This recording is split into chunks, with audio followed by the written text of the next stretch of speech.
The cult of sport jiu-jitsu.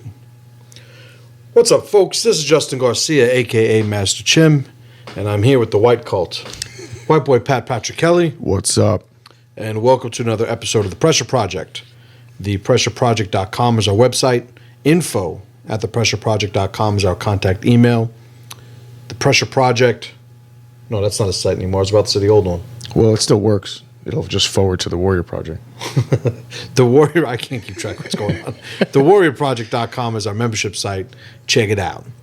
So we have, if you guys haven't signed up MasterChim.com yet, do that. That's the Master Chim letter. That's my daily morning email. It's free. Just put your email in and you get the emails. So today we're going to talk about the cult of sport jiu-jitsu. Yes. Now, I've made a list here of points that I want to cover. A list? A list. We don't do lists. But this is, it's funny. Yeah. It's going to be a different kind of list because there's so much overlap in a lot of these things. Check. I just want to make sure that we cover all these things. Okay, understood. But, I don't really have a step-by-step, point-by-point presentation. Check. So, how long have you been training jiu-jitsu now, Pat? Over 10 years? Yeah. 30 years? Let's just create 10 years. Okay, thank you. Over 10 years. Over 10, 10 years in a couple months. I'll be 11 years in May. Nice, happy birthday. Yeah, so cool. Anyway. So, I've been training Brazilian Jiu-Jitsu since late 2000. Late 2000, 2001. I took a couple classes before then, but when I started training, late 2000s, around my time, or is the time that I started. And I've seen a tremendous evolution, some for the good, some for the bad in jiu-jitsu in general. And I'm sure in your 10 years, you have as well. 100%. Things gotten crazy. I will say that when I first started jiu-jitsu, and a lot of you guys already know this, when I first started training, I, like a lot of people, saw Royce Gracie. I wanted to fight in Vale Tudo. And when I joined the school, the first school I joined, I'm like, all right, not everybody really wants to fight here, but it was still the Gracie Jiu-Jitsu name and whatnot. So I figured, well, maybe this is everyone's practicing, but not everybody's competing, and where the the jiu-jitsu world that I was looking for existed, I soon learned was not the norm, right? Sure. So I think it would be fraudulent to misrepresent my world or my entry into the world of Brazilian Jiu-Jitsu as being everybody fought MMA or Vale Tudo and whatnot. It wasn't the case. It was very self-defense oriented, though. When I first joined, I joined a Helsin association, and it was very much predicated on preserving the culture and the brand and identity of the Gracie Jiu-Jitsu lineage. I'll say that there were a couple of guys here and there who every once in a while I'd see would have, MMA gloves on. And back in the day, what we used to do is have the Century bag gloves, and they had the metal bar in them. Yeah. And we'd remove the bar, and those were our MMA gloves. Yeah. This is before you had all the, you could find gloves that make you fucking eggs at the end of the workout now. Back in my old karate days, those were the gloves. Yeah. I got a couple slaps to the side of the head with the metal bar. Yeah. Anyway. Victor Marini. Yeah. So it's it's come a long way, but I will admit that the MMA aspect of the Brazilian Jiu-Jitsu world was always a fringe, segment of the population. One of the things I will say, though, that was very much at the core of it was the relationship that Jiu-Jitsu looked to maintain with reality. Yeah. These are the things that are going to give you the best opportunity to survive a physical altercation, in a self-defense type scenario, right? Or at least that was the spiel that they were using to spread that idea. So we're at the point now in 2018, and we're getting along towards the end of 2018, where jiu-jitsu has become something completely different. Yeah. I've made changes in my school to completely separate it from the identity and the culture of Brazilian Jiu-Jitsu, and I actually have more changes coming up in the coming months to make that even more apparent and less ambiguous. But I right now do not run a Brazilian Jiu-Jitsu school. I am a Brazilian Jiu-Jitsu black belt. I became a black belt 11 years ago, almost 12 years ago at this point. I am somebody who loves Brazilian Jiu-Jitsu. All that being said, what the world of Brazilian Jiu-Jitsu has become has been a complete degradation of what I feel the value of Brazilian Jiu-Jitsu was when it appeared on the world stage. So there are two main camps that I see in the world of Brazilian Jiu-Jitsu nowadays. The overwhelming majority is the sport Jiu-Jitsu world. Yeah. And then there's this minority that, pretty much holds on to the past generation's idea of what Brazilian Jiu-Jitsu means and what it's supposed to mean and what students are supposed to do. And I am very much, where Brazilian Jiu-Jitsu is concerned, part of that other lesser in number camp. Yeah, 100%. But nowadays we have a world where you have jiu-jitsu players who are no longer looking to become proficient in actual violence, reality-based situations, what people would call self-defense situations. You have the overwhelming majority of students, and I say that specifically with intent. The overwhelming majority of students of Brazilian Jiu-Jitsu have no desire to build an ability to handle themselves on the street. Yeah. So what you have in its place is this sport jiu-jitsu world where it's become about the medals, it's become about the trinkets, it's become about the personal stamp and identity. People want to be known for creation, and they pass off creation as innovation. Innovation is, by and large, different solutions to existing problems, or better solutions to new problems, new solutions to new problems. Just changing something for the sake of it is just creation. It's just change. Yeah. If we're moving towards efficiency, one of the metaphors that I use here in the school all the time is, our martial arts, our ability to do violence where it's needed, should be as close to the samurai killing somebody on the draw of his sword as possible.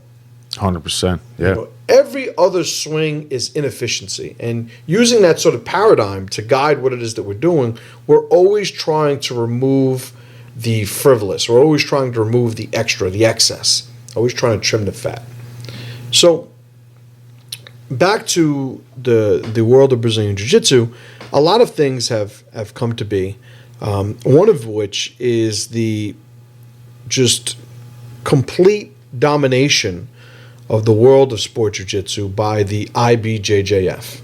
Yes. Right. So lately, what happened, I think last week or a couple of weeks ago, the IBJJF just announced that all belt levels will be required, including white belt.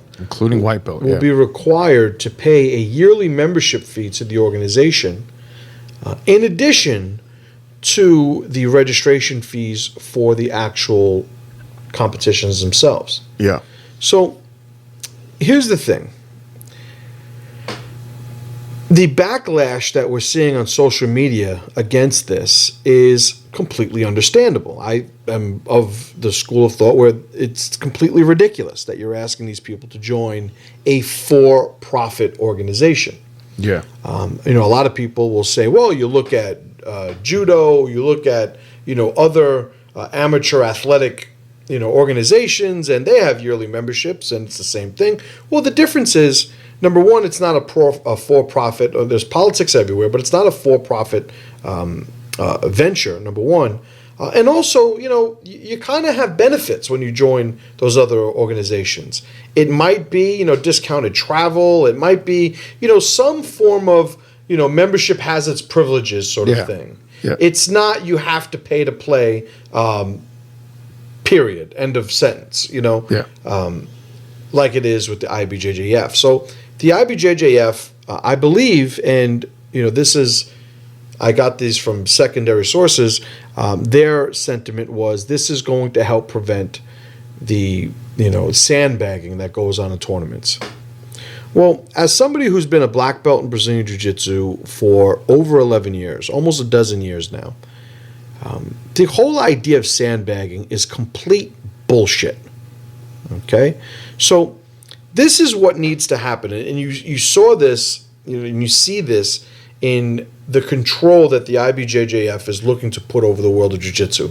In order to make sandbagging a thing, you have to separate an instructor's ability, autonomy in the promotion of his students. Yeah. So in terms of absolute effect, absolute value, if you have a purple belt who competes in a blue belt division, it's very easily labeled, well, this is sandbagging. But what of the blue belt who dominates, who just is not promoted to purple belt? Yeah, who wins every year. So it is completely trivial. It is nonsensical.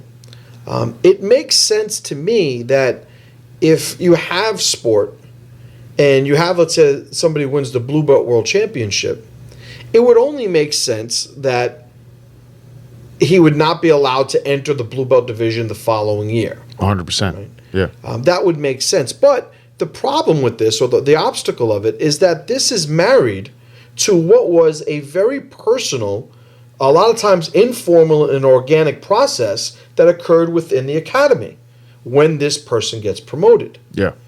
So now there are some tournaments that, they will, if you win a blue belt division, or if you are in the advanced no-gi division, right, you can't compete in the blue belt division. Correct. Even if you're a blue belt. Yeah, they say, I don't give a fuck, you got to compete in the advanced gi division. So the whole thing is, this is the problem when you make what has been an in-house, informal, somewhat organic, certainly autonomous process of getting promoted in jiu-jitsu, when you try to overlay that process onto a for-profit competition sports circuit. 100%, yeah. It's incompatible. Now, I tell everybody, none of the other weight divisions matter, or belt divisions rather, matter other than black belt. Yeah, black belt absolute. Yeah, like if you and black belt absolute at that. Yeah. Now I will say, in the weight divisions, black belt, that is the top of that weight division. But if you're talking about who's the guy, absolute division is the only one that really determines that. So all these other divisions should really just be feeder systems, for the other ones. And this is something that you actually see happen organically in a sport like judo. Yeah, 100%. Nobody's bragging about being the brown belt judo champion, or No. In judo, you walk into a judo academy and there are 20 black belts there. There are 30 black belts there. The whole class will be black belts, and because it's looked at as basically just a level of proficiency that allows somebody to actually begin their training, whereas Brazilian Jiu-Jitsu has made it this ego-based.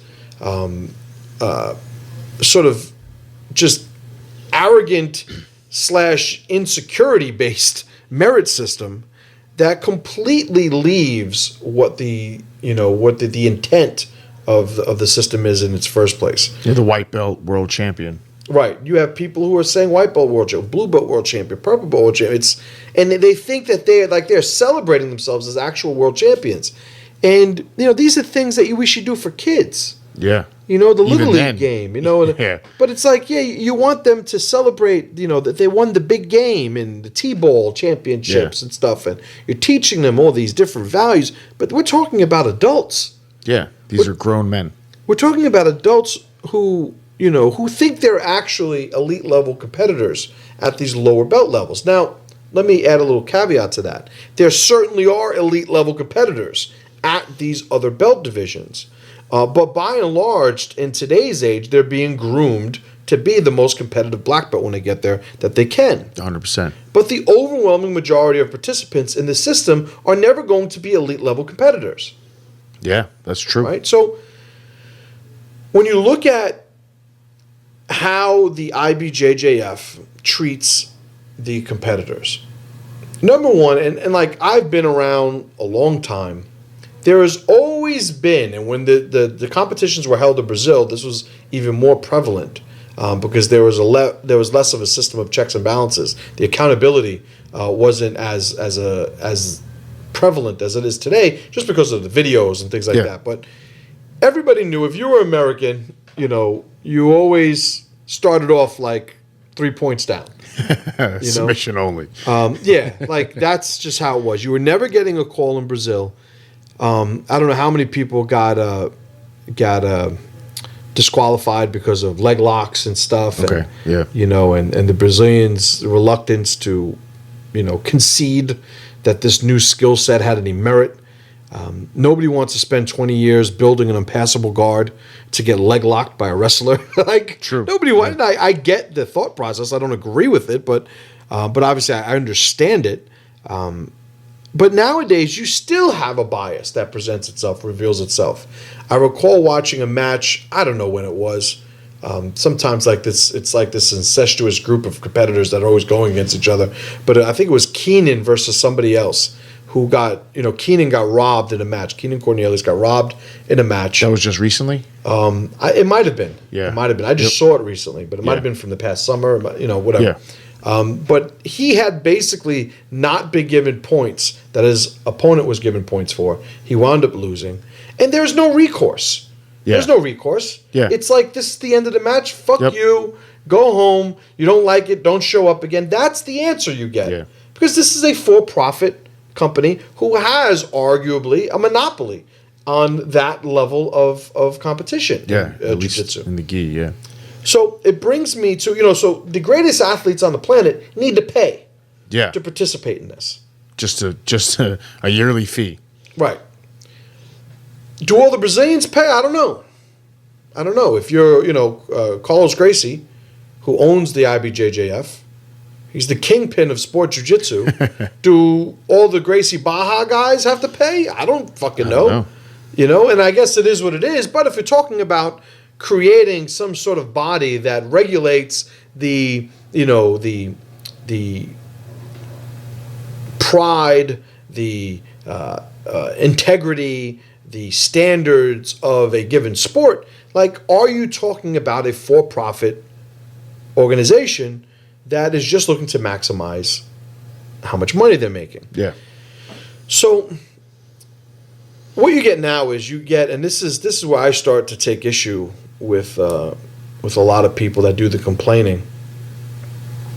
You have the Americans that complain, but they still participate. Yeah. Yeah. To me, the Americans that complain about the IBJJF and its mistreatment of them sound like abused, beaten women who refuse to leave their abusive husbands. Yeah. To me, it's the same idea. It's the same concept, same energy. But you don't know Benny like I know Benny. Yeah, it's just, he's having a bad day. I recall a couple of years ago where a bunch of my guys wanted to compete, and I'm trying to do my best to accommodate them so they could do these competitions. Yeah. I've never competed in an IBJJF event. I don't give two fucks about ever competing in an IBJJF event. I'm not registered as a black belt. My school isn't registered as a school because it's a fucking money grab. It's all a fucking scam, and it's all based on bullshit. Yeah. If you're somebody who is going to be a black belt world champion in sport jiu-jitsu, don't go to my school. because I'm not. I'll be honest. It's not. It's not that I don't value, or that I even want to devalue what that is. It's just it's not what I do. It's not our mission. Yeah, it's not our mission at all. So it never has been. Right. So as long as I've been here. Right, and it probably less so before that. Yeah. But what you have is you have these people who are bending over backwards, and one of the things they want to say is well, I got to help out my students. Well, speaking of the school owners. Yeah. Well, why don't you help them out by letting them know that this is bullshit? Letting them know that you do not have to. And then it's funny, you talk about school owners in business. So, where my school is, like, I'm in the Bronx. I'm not in a very well-off neighborhood. And I see, and probably more with the kids, students than anything, parents, they're scraping fucking, 2 pennies together to pay the school every month. Yeah, 100%. They're investing in their kid, and, we're always looking to be in a position where we can help people, How about I don't convince them to go and spend all this crazy fucking money they don't have to somehow validate, their kids' training. 100% for the trinket. For the trinket. Yeah. We have 2 in-house tournaments here. And they're great successes. Yeah, they are. They're excellent. They're the best tournaments that exist. Right. And then the kids have a great time. The adults have a great time. 100%. It's all in-house. Everybody is battling. Everybody's having a battle. So, looking at these school owners who bend over backwards because at first in order to have a school listed, you needed to have a 2nd degree black belt. Okay. And the 2nd degree, and you also had to be, in order to be registered as a black belt, you had to be under a 2nd degree black belt. Okay. But he had to be registered also. Yeah. Like, it's a fucking, I get it. Yeah. Like, it's a scam. Like, I grew up in the Bronx. I understand the way these scams work. Yeah. It's like he's got to have a card in order to promote you, but then whoever promoted him needs to have a card. And I remember Rob Kahn, my jiu-jitsu instructor, when he promoted me to black belt, almost 12 years ago, none of this wasn't even a part of it. It wasn't. And also when I first started training, none of this was a thing. Yeah, like, it's just not a thing. It wasn't. So eventually it became a thing. Yeah. And at one point I admit, I was like, all right, let me just fucking register the school so guys can register. And they're like, we don't recognize your black belt. You have to have a so I'm like, all right, so my black belt's Rob Kahn. Yeah. They didn't recognize Rob Kahn's black belt. They're crazy like that. Rob Kahn's one of Hoist's first black belts. Hoist who? If it wasn't for Hoist, none of these fucks would be eating in the first place. Yeah. Yeah. At least not as much. True. So Rob Kahn was having difficulty registering. Yeah, I remember this whole thing. They wanted Hoist to contact them. And yeah. It's like, get the fuck out of here. At some point, like fuck you. Like, what are you talking about? We got to kiss your ring? And it's... What the fuck? So I've had, and this has happened to one of my black belts, and this is the only story about one of my own black belts that I would share. Yeah. But he was wearing a different belt. Aha, yes. And I caught that he was wearing a different belt, and I asked him, I said, why are you wearing that belt? That's not your rank. Like, I didn't give you that rank. Are you still training under me? Like, what's because I didn't give you that rank. Yeah. Oh, well, the IBJJF said every 2 years you get. It's like completely legitimate, though. Like, he was being sincere. Like, he was helping me out. Yeah, 100%. He's like, oh, you didn't hear? Yeah. It's like the new rules. The new rules are out. What happened?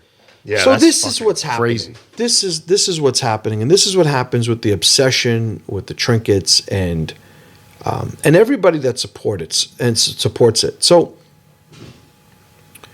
I'm a believer in free market, the free market, and free market capitalism, and having competition, because it prevents this sort of monopoly-like control of for-profit institutions. But one of the things that's almost necessary in that type of system in order for it to work is people need to have a sort of a minimum desire to remain autonomous, to preserve their choice. Yeah. Now, I think it's no coincidence that you see, the Kami Jitsu, I call it, generation, where everybody thinks we're supposed to train with everybody, and teams don't matter, and flags don't matter, and keep it playful. All this other, like, these are the same people who think, well, the keep it playful guys don't believe that at all. Like the Gracies, they don't believe that shit at all. But the whole sentiment of, it's all about jujitsu. It's all, well, okay, but I run a business. Yeah. I have a huge fucking rent. I have a marketing budget. I have people that sign memberships up here for me. People that, like, there is a nut to cover the cost of everybody's ability to do jiu-jitsu. And having a mindset that we should be able to go everywhere, do everything, and all that, like, well, how is it that we're supposed to have schools in which to train if people don't understand, at least at a financial level? Yeah. Yeah. Right? At least at a financial level, I need to invest in a place so that it stays open, so that it remains open. Yeah. I can't tell you, in all my years of doing business consulting for school owners, one of the biggest obstacles I've had with them collectively is them having their students and designing a system that allows them to promote a loyalty to the mission of the school. Yeah, that's super important. When you look at the IBJJF and the world of sport jiu-jitsu, you have a bunch of people who are, it's baffling to me. They seem to share and propagate and have a loyalty to this organization that exceeds the loyalty to the people who oftentimes brought them up in the art to begin with. Which is insane. Doesn't make any sense. Now with this, I have a question. Mm-hmm. With this, with the yearly fee thing, they're using that as a way to track and make sure people are being promoted properly. So this is the thing. As soon as they say we're trying to cut down on sandbagging, how about, first of all, don't fucking sell me on the idea that you need more money to be able to look at who won what fucking division. You could just register. Doesn't have to be a fee. I could go on Fiverr.com and get some Indian dude to write an Excel spreadsheet that'll cover every fucking competitor in IBJJF, and it'll cost me $100, $200. Get the fuck out of here. But it's they're saying, so this guy's been a white belt for this amount of time. That they're going to then call, he's supposed to be a blue belt right now. You have to promote him. This guy's been a blue belt for 3 years. Right, but this is my point. That's crazy. So my point is, they're arguing that it's somehow going to prevent sandbagging. But what they're actually doing is look like it is. This is the first time I've thought of these two things together. This is common core jiu-jitsu. This is common core Brazilian jiu-jitsu. That's awesome. Yeah, it is them telling the schools what they need to do in terms of criteria, timeline at a minimum, but what criteria they need to follow in order to promote their students. Yeah. Does it go the other way too? He's too early. He got a blue belt too early. He can't be a blue belt. I doubt that. I don't know. I'm just saying because because I don't think that really infringes upon anything in their control. Because he'll show up and he'll lose tournaments as long as he pays. It doesn't matter. Yeah. So. But will they recognize him? That's the thing. It's he's not a recognized brown belt because he got it too early. I don't know. I'll be honest. I don't know if there are but minimums. They could. I guess they could. They might very well do that. Yeah. But if you look at the amount of control that they're putting over the industry and how many people are playing ball because they want this is what they value as being virtuous in their schools. Yeah. We've won this tournament by these rules. By the way, these rules are fucking terrible. You look at what's his name? Gordon Ryan. Okay. Gordon Ryan is one of the most impressive grapplers I've seen in a long time. He's just getting started. I believe that completely. Yeah. I think when all's said and done, Gordon Ryan will be one of the greatest competitors we've ever had. Ever. Never mind just American. Yeah. Understood. Gordon Ryan recently went to the no-gi Pan Ams. No-gi Pan And Ams. he submitted everybody. Yeah. Some guys he's just playing with. Mm-hmm. He's an Abu Dhabi champion. Yeah. Abu Dhabi's pretty good, I've heard. Well, it's actually like the real no-gi championships. Yeah. But he did the True. no-gi Pan Ams. He submitted everybody. He wasn't on any IBJJF fucking posters or he wasn't getting no shine. Why? Why isn't Gordon Ryan getting shine? Like, maybe he forgot to pay his dues. He didn't pay his membership fee. Maybe a little bit too vocal. Maybe. About other tournaments being better. Maybe, he's the Abu Dhabi champion. He's American. One of the things, and this is one of the points I actually wrote down, I'm not on board with the whole foot fetish generation. Understood. Like this whole obsession with feet, I'm not on board with it. But I will say, number one, it is a formidable system in sport no-gi.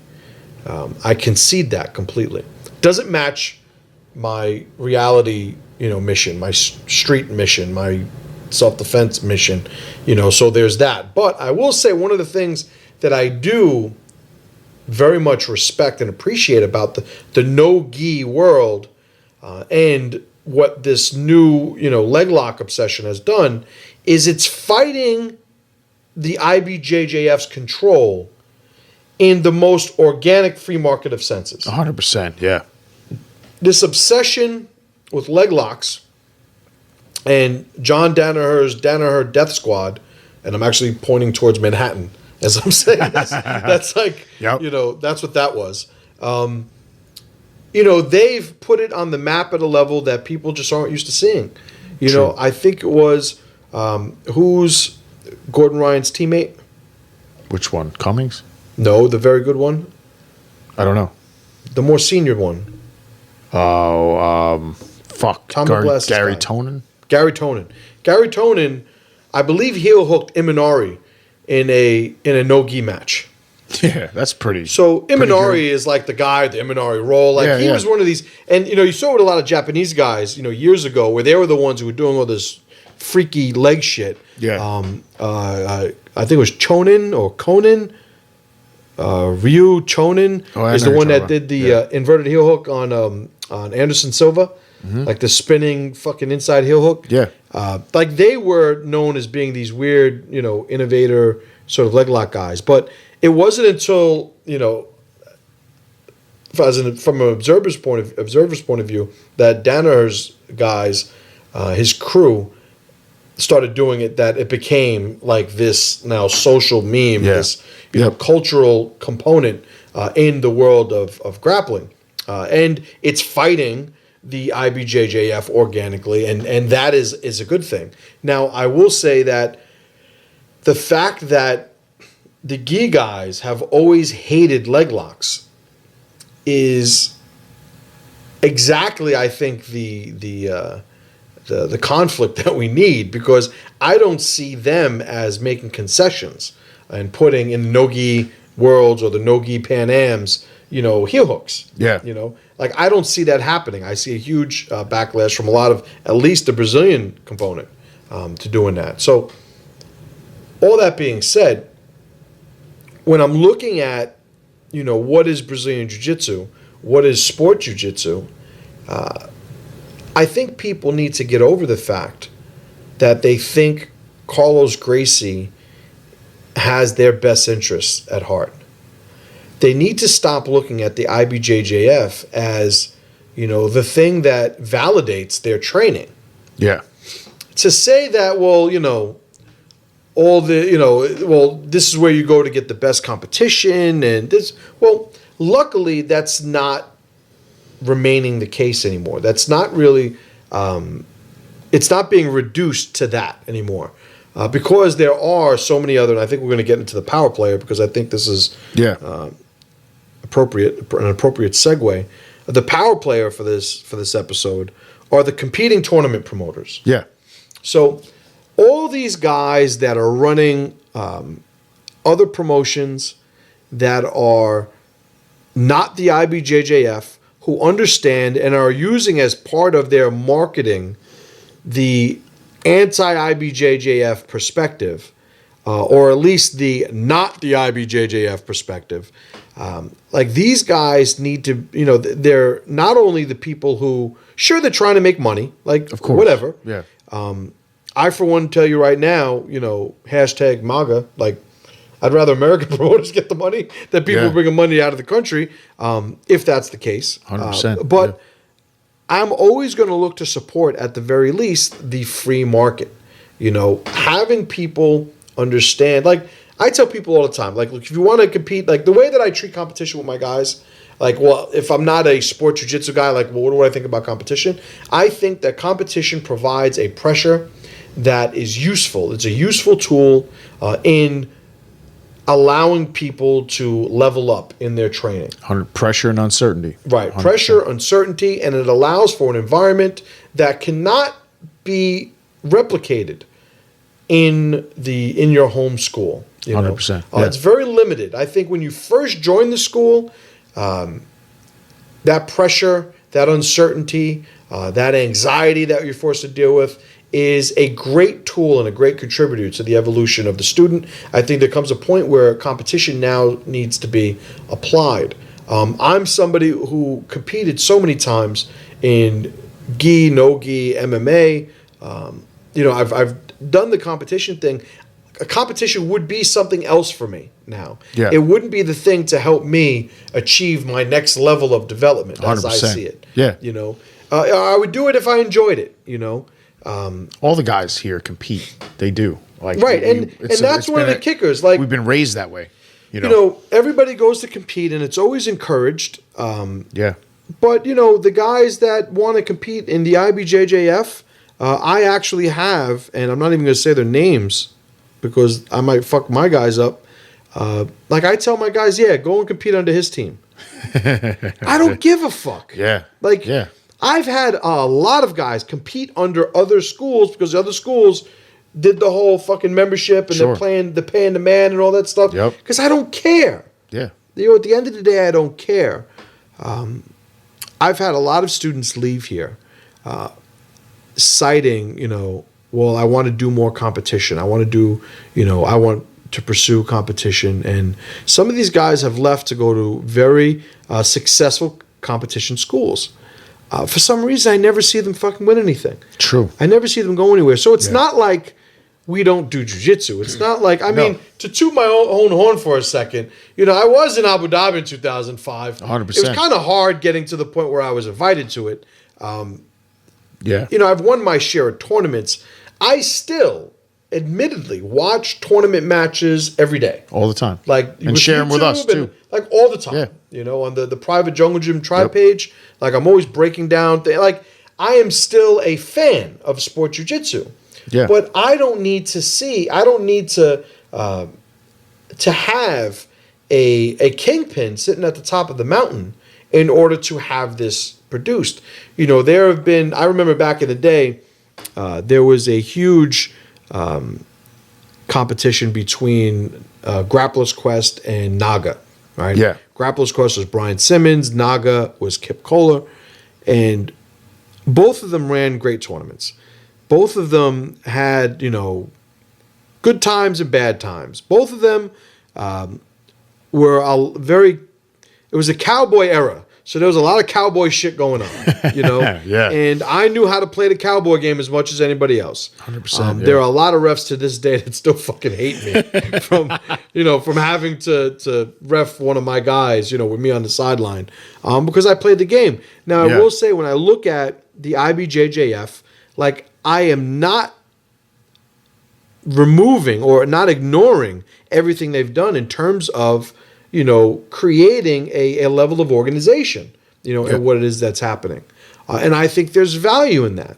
But I think, if we cannot see what they're doing now as them stepping over their stepping out of their lane or over the bounds of what they should be allowed to do, then we are just becoming pod people. It's my fucking favorite phrase now lately. Pod people. Matrix pod. Like you just want to be in the pod. Just want to be in the pod. They can feed put you. me back in the pod. Close the fucking thing. Lay down. Put me to sleep again. Like they don't want to know. Let me eat my imaginary steak. I'm good to go. That's right. And it's not something that's easy to do. At what point are they the guy that's like, listen, this is how much it costs to protect you from me? Like, that whole, they're just showing up, collecting their money because this is the way it is. It's like, all right. It's just, I mean, I would hear stories. I still hear stories of guys waiting on lines, these long-ass lines just to have Brazilians walk up to the front, give the little paw pound, and fucking skirt by. I'm not saying the IBJJF isn't a organization that has done tremendous amount of work. I'm not saying we should, fucking put them out of business or anything like that. I'm just saying the market needs to speak. Yeah. Jiu-Jitsu is yours. It's for the people. So, getting to the unicorn. Yeah, the unicorn. American BJJ competitors. Yeah. Fuck all you guys, man. At least for this episode. I like you guys otherwise. Yeah. Fuck, man. Stand up for something. Yeah. Stand up for something. Or you'll fall for anything.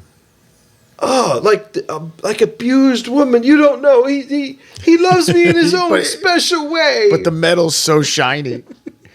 It's such a shiny metal. Oh my God. You don't know what he's been through. Like, come on, He just gets upset at the end of the day. Stop telling your students that, going to fucking California, spending $1,000 on airfare, $500 on hotels, fucking another $300-$400 on fees. Stop telling them that that's worth anything. It isn't. No. I had these two idiots, Paul and Bat Boy. Remember? They were like, "Oh, we're gonna go to do the worlds." I'm like, "Yeah, you gonna do the worlds? You gonna be a world champion?" You remember when they went? I went that one time. Remember? You went with them? No, I just went with Bat Boy because Bat Boy wanted to go, so I went with him. What belts were they? Bat Boy was a blue belt. I think I was a purple belt. And Paul was a blue belt? Paul wasn't there.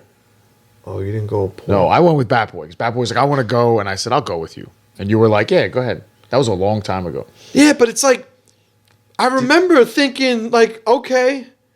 Like, not like, oh, man, we got to get you ready. No. What do you mean? You're going to the world champ? Like, get the fuck out of here. Like, what the fuck is the difference? Yeah. It was. If you go, end game mentality, you go, you win every match, let's say. Yeah. You submit everybody. Everybody. You get the trinket. Yeah. Who gives a fuck? Doesn't. Like, who gives a fuck?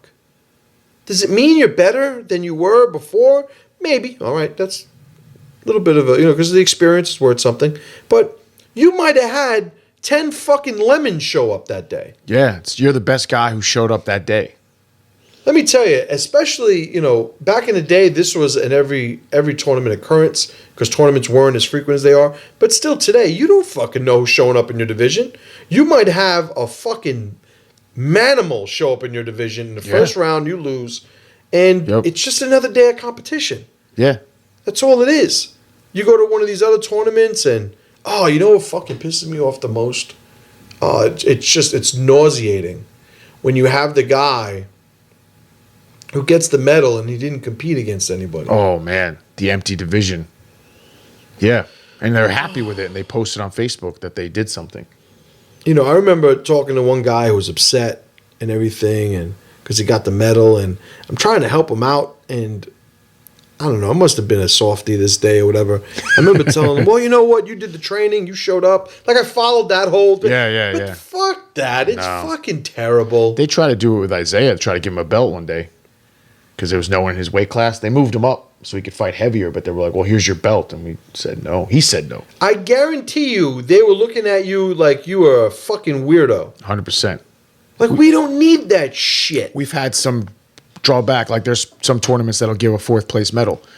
and we've put them in the garbage, and that some of the parents had to take a second to realize why, that we had a couple times where they were like, well, why'd you do that? It's like, because fourth place doesn't exist, because this is bullshit. It goes in the garbage. And it took a second, but they understood. Like, we don't play those games. It's just fucking ridiculous. Yeah. It's ridiculous. What's funny? I look at, Karate Kid. Karate Kid. One of the greatest martial arts movies Karate Kid. that you'll ever see. And then the new series is fucking amazing, too. Focus. All right, sorry.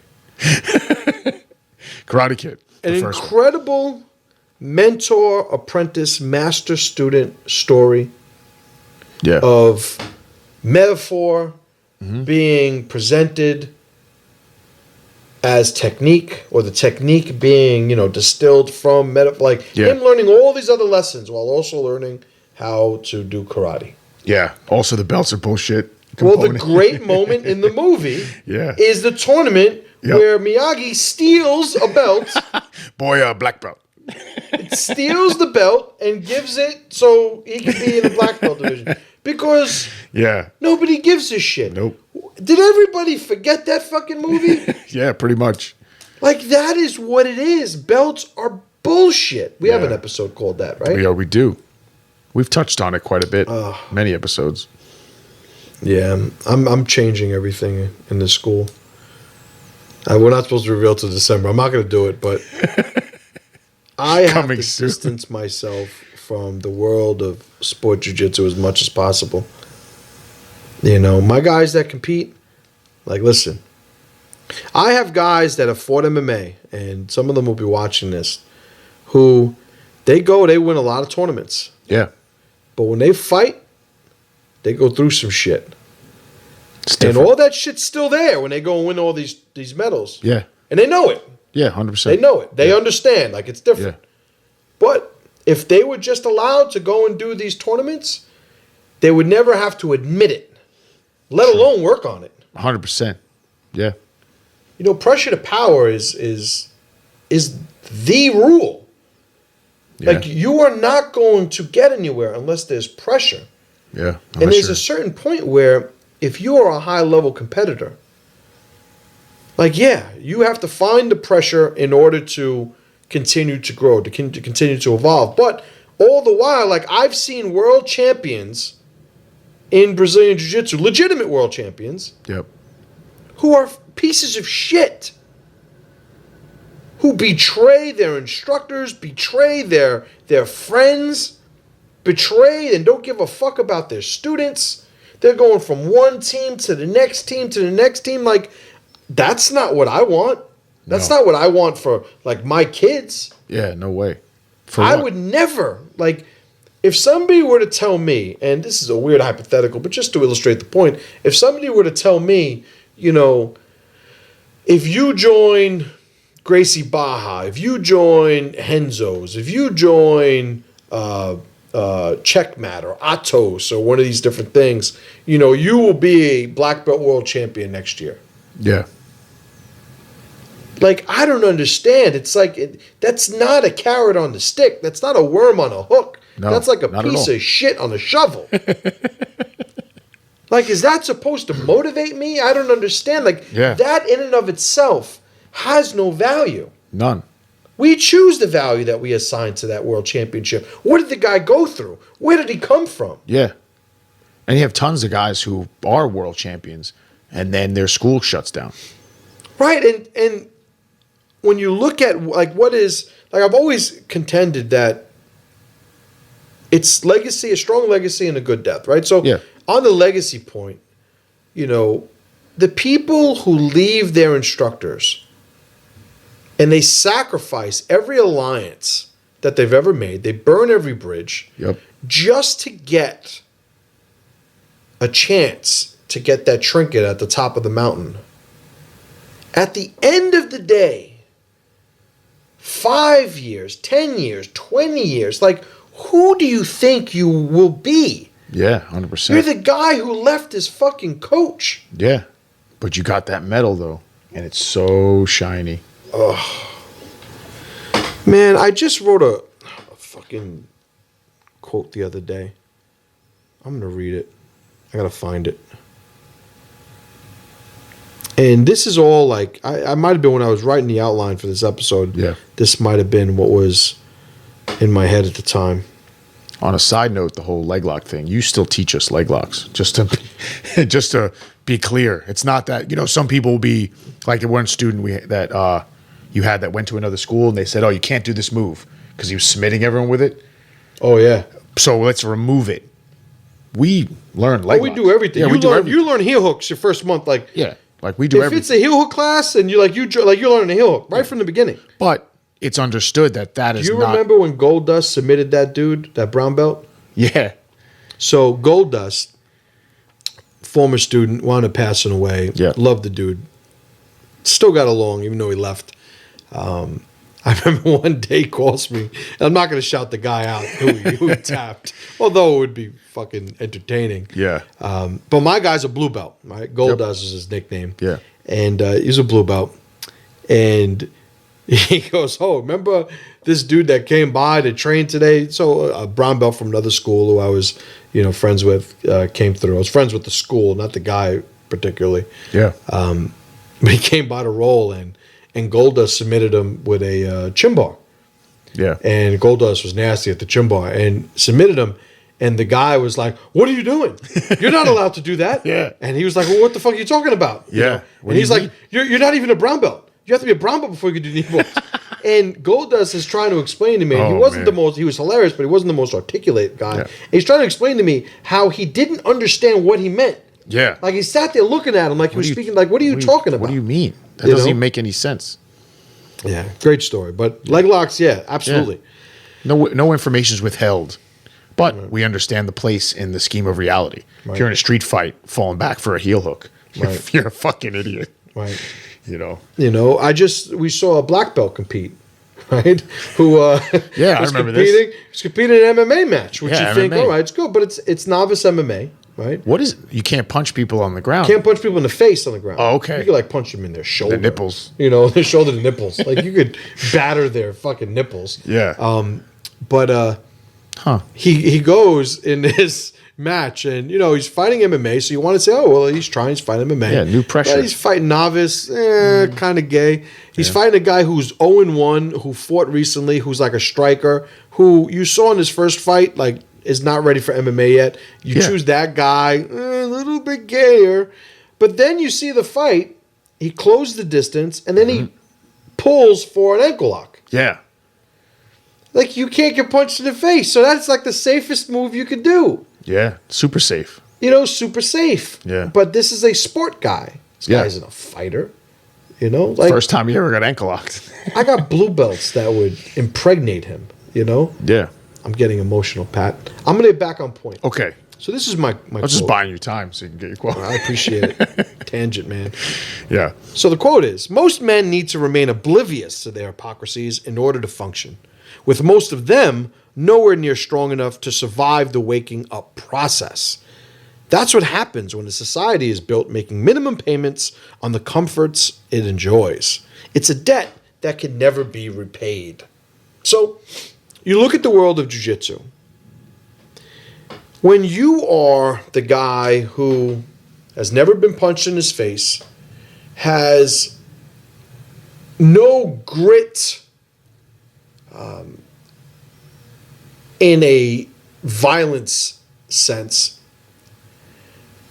is completely protected and has been protected in the sport jiu-jitsu environment since the beginning of his training. And he achieves status and ability and capability within that structure, within that framework. Yeah. It's easy for him to say, well,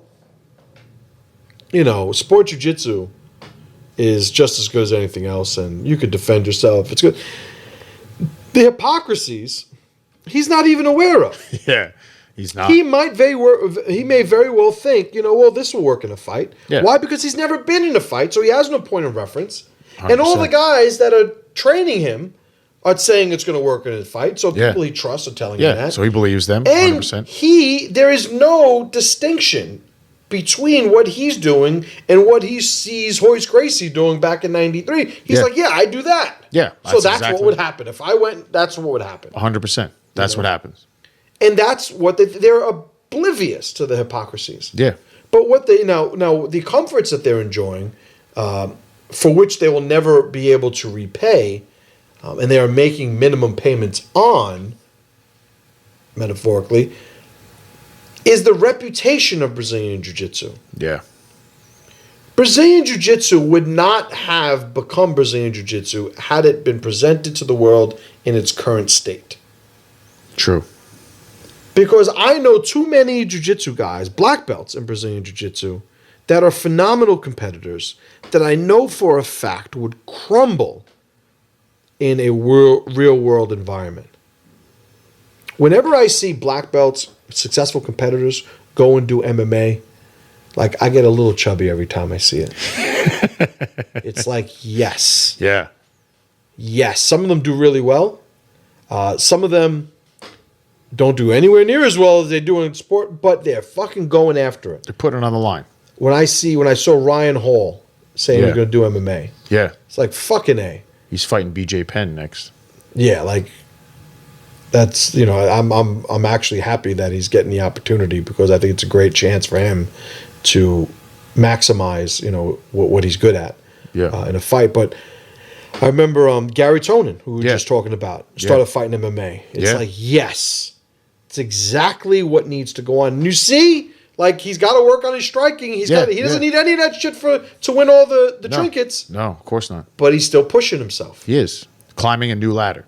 Climbing a new ladder, because that is what it's about. Always. Yeah. I remember talking to Jeff Glover. I love Jeff Glover.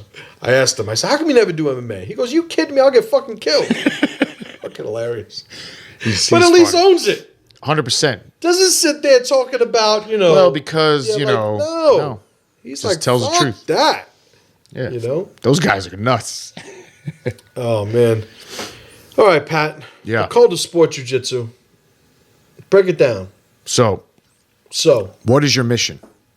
That's the important thing to define. If your mission is the trinket, your mission is the tournament, your mission is IBJJF, really evaluate what you're doing and what you're thinking.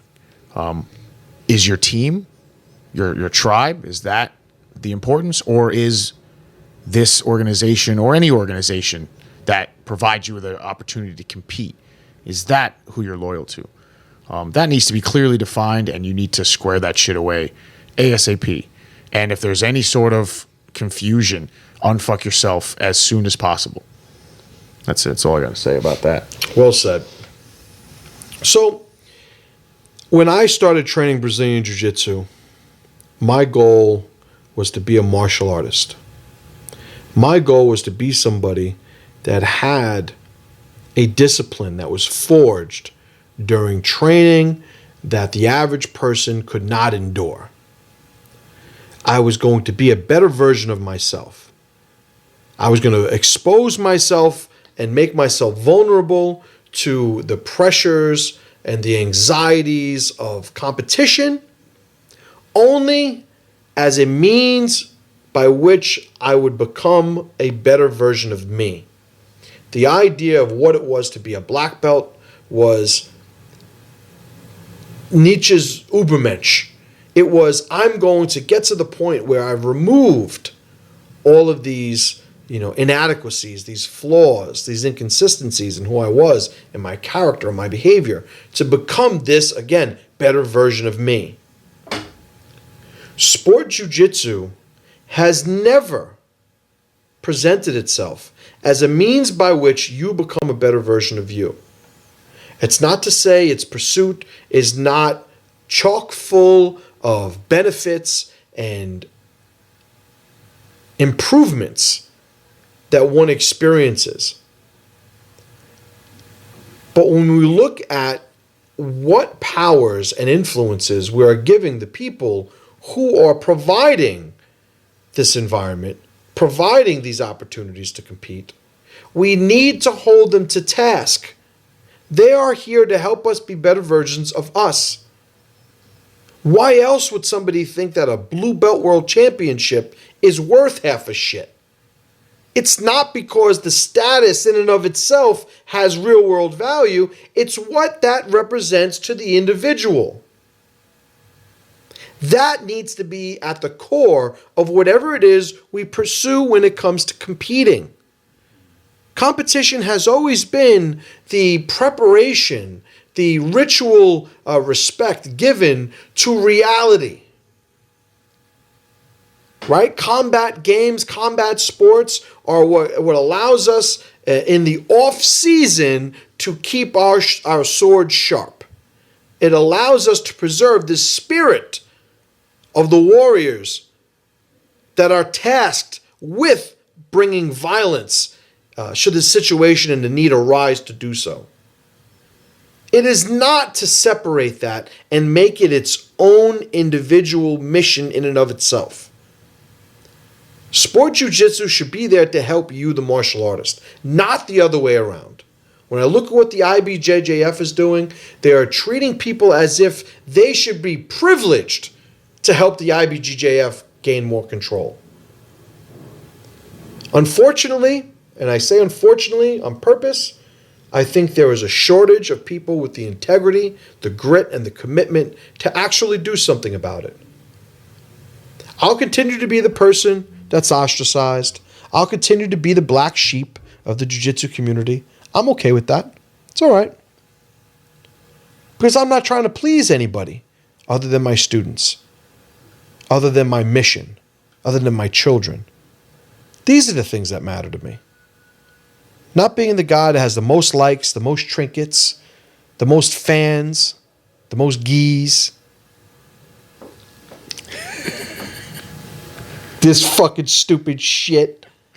The fuck out of here. I appreciate you guys. Go to thepressureproject.com. It's our website. info@thepressureproject.com is our contact email. thewarriorproject.com is our membership site. Check it out. Aside from that, I appreciate you. Appreciate you guys spending the time with us. And as always, brothers and sisters, pressure to power.